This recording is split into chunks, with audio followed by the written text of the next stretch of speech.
From a window in a workshop, the viewer can be seen gazing out at a treehouse at the start of the movie. After that, the camera pans in on a dollhouse bedroom that is located in the workshop. In order to get his teenage son Peter and daughter Charlie up for their 78-year-old grandma Ellen Taper Lee's burial, Steve Graham wakes them up. In the tree house, Steve discovers Charlie dozing off. At her mother's funeral, Steve's wife Annie, a miniature diorama maker, gives the eulogy.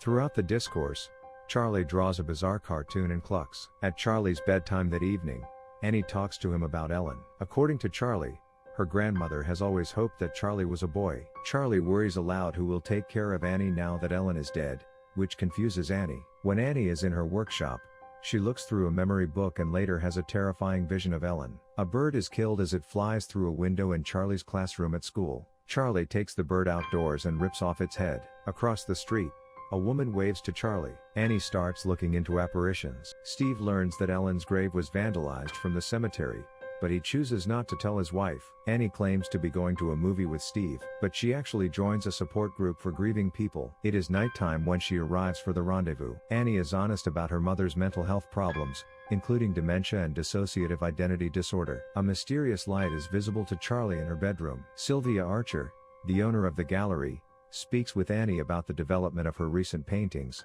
one of which features Ellen. To attend a party where he might run across Bridget, a student he likes, Peter begs his mother for permission. Since he stated it was a function related to their school, Annie asks Peter if he invited his sister to accompany him. Charlie has a vision of her grandmother being engulfed in flames. When Charlie is jolted out of her stupor, she makes her distinctive clucking sound. Annie hears Charlie tell her she wants Ellen. Peter is coerced by Annie to bring Charlie to the event. Peter ignores Charlie so he can smoke weed with Bridget and their pals after getting frustrated with having to watch over his sister. At the gathering, several of the women are clad in long shirts that look like flannels. Charlie accidentally eats chocolate cake that contains a chemical to which she is allergic when no one is watching her. Charlie has an allergic response and starts choking. Along a pitch-black country road, Peter lifts his sister to his car and drives her quickly to the hospital. Charlie pokes her head out the window to get some fresh air. To dodge a moving animal, Peter swerves. Charlie's skull brutally collides with a utility pole, leading to her decapitation. Peter then calmly makes his way home after sitting and gazing in stunned awe.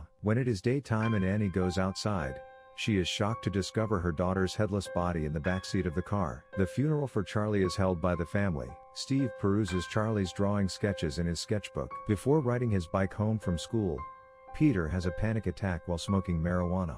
In the pitch black, Peter makes it home. While in her car parked in the driveway, Annie is by herself and grieving. Even though Annie is in the parking lot on her way to her grief support group meeting, she decides to turn around. When she shows up, it is pitch black. Before Annie can depart, a groupmate named Joan catches her and stops her to have a conversation. Joan confides in Annie about the loss of her own child and grandson after learning of Charlie's passing. Steve approaches Annie when she gets home, but she rejects him. Annie rests her head in the attic. Peter notices what he believes to be a vision of his deceased sister in his room while hearing Charlie clucking, but it actually just looks like his own hoodie in the corner. At Joan's apartment, Annie pays her a visit. During one of her sleepwalking episodes, Annie tells Joan about dousing Peter, Charlie, and herself in paint thinner from head to toe before waking up and preparing to light a match. Annie's body language suggests that she had a can of paint thinner in her right hand and matches in her left. Annie admits that following that, her interactions with her kids were never the same. Steve discovers Annie creating a horrific diorama of the moment Charlie passed away. Annie accuses her son of being the reason Charlie died over an unpleasant meal with Steve, Peter, and Annie. Peter answers by telling Annie that she was the one who compelled Charlie to attend the party. At a store with art supplies, Annie meets Joan. Annie is enthusiastically informed by Joan that she had attended an open seance that caused her to change her mind on psychics. Joan informs Annie that a medium was able to conjure her deceased grandson Louis and also taught Joan how to conduct a seance. In the trunk of her car, Joan has a chalkboard. To experience a seance firsthand, Joan invites Annie to her home. Louis appears to speak with Joan using a glass and a chalkboard. Using a memento from the deceased, a secret incantation, and making sure that her entire family is present for the summoning, Joan promises Annie that she can perform a similar conjuring herself. Then on the way home, Annie hears a clucking sound. The next morning, Annie is startled to see a trail of ants leading to Peter's body. Over her son's bed, Annie awakens from her sleepwalking trance, sparking a conversation with Peter. Peter wonders why Annie seems to be afraid of him. Unwillingly, Annie admits that she attempted to have a miscarriage but never wanted to be Peter's mother. When Annie abruptly awakens, she realizes that she had been having a vision within a vision. While Steve and Peter are asleep, Annie recites Joan's spell using Charlie's sketchbook. Annie eagerly wakes her husband and son for another seance while asserting that she called Charlie. Annie appears to be under Charlie's control. As Peter sobs in bewildered horror, Steve drenches Annie with water to break her spell. Peter notices the same odd light in his classroom that Charlie had earlier noticed in her bedroom. Peter observes that the way his reflection appears to him has changed. Peter's belief that a malevolent spirit is posing a threat to him has Annie reprimanded by Steve. After receiving yet another voicemail from her gallery pressuring her to provide new pieces, Annie destroys her studio in a fit of rage after accidentally breaking a miniature model chair. In her old sketchbook, Charlie's ghost makes eerie drawings. When Peter imagines his sister is dead, she appears in the corner with her head severed, changing into a plaything on the floor before being strangled in his bed. Peter claims his mother is once more attacking him when they are both asleep. Peter is advised by Annie not to tell Steve what transpired. Continuing, Annie claims that she is the only person who can stop a supernatural occurrence from occurring in the home. When Annie realizes the spirit she conjured is evil, she throws Charlie's sketchbook into the fireplace. As the book burns, Annie's arm also catches fire, causing her to have to save the book. When Annie goes back to Joan for assistance, no one is there, and she stays outside of her house. The camera reveals that Joan's home is decorated with witchcraft memorabilia, including a picture of Peter inside a ceremonial triangle and a sign Annie is familiar with from old pictures. Annie discovers that the sign is linked to the demon Paimon, one of the lords of hell. Additionally,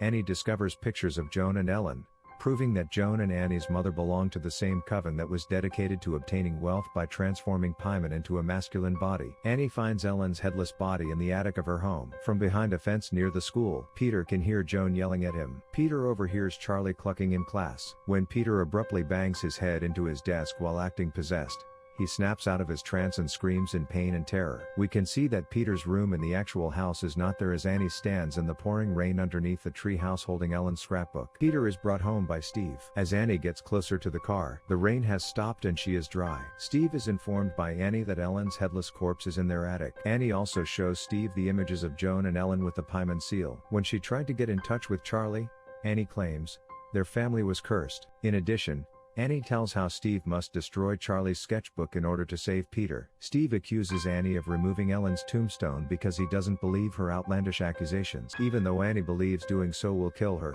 she throws the sketchbook back into the fire when Steve won't burn it. Instead, Steve catches fire. Peter jumps out of bed to look around the house as his deranged mother looms over him. The ladder to the attic is pulled and gone as Peter exits his room. Peter discovers his father's scorched body. Annie, who has been possessed, follows Peter to the attic. The attic ladder has now been removed. After Peter climbs the ladder and retracts it into the second floor ceiling, Annie leaps up and violently bangs her head against the attic door. Flies, candles, and a picture of his face with the eyes pierced are among the items Peter discovers in the attic. Ellen's body has vanished. Annie immediately flies over Peter and then cuts off her own head. Peter rushes out the window when he sees this horror and the three undressed devil worshippers. Peter appears to be unconscious after hitting his head on the ground below. The strange glowing light that was previously visible hovers over Peter as he gets to his feet. Peter pursues the headless body of his mother into the tree house. Inside the tree home, Peter is greeted by a group of mostly undressed devil worshippers. A long-haired woman wearing a bathrobe is present. On top of a statue of Paimon is Charlie's severed head.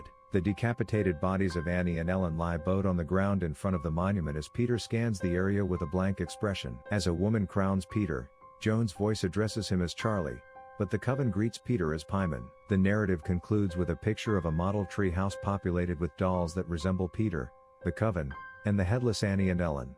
Leave a like if you enjoyed the video, and comment down below what movie I should cover next. Thanks for watching my video.